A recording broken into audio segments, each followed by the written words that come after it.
we have to represent following vectors. Which following vectors? Which are given there in the diagram. So here you can see 4 vectors. These vectors, they are somewhere in the horizontal plane, and that plane consists of east, north, west and south, right? Now you have to represent vector A, vector B, vector C, vector D in terms of its magnitude and also direction. Okay, so these are two things that we have to specify. For magnitude, let's say A is the magnitude of A vector, then if we count the number of units that it has, so 1, 2 and 3, so the value of A is 3. Okay, now similarly B, which is magnitude of B vector, is 1, 2, 3, 4. Similarly for C, it is 1, 2, 3, 4 and 5. Okay, and for the magnitude of D vector, it is 1, 2, 3, 4.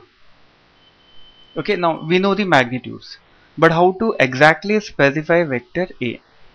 So we can say vector A is 3 units, and the direction we have to specify in terms of the angle that it makes. So you will say it is making 30 degrees north of east. Okay, understood? Now similarly, vector B will be stated as, what was the unit of B? 1, 2, 3 and 4. So it is 4 units, and what is the angle? 60 degree north of west. Okay, similarly for vector C has got 1, 2, 3, 4 and 5 units.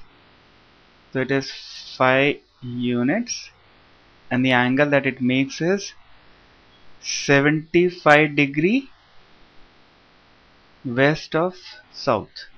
Another way of stating vector C will be 5 units and 15 degree south of west. Both are correct. Okay, why 15 degree? Because this angle will be 15 degree. Okay, and similarly vector D will be specified as 4 units, and the angle is 45 degree south of east. Also we can write it as 4 units and 45 degree east of south.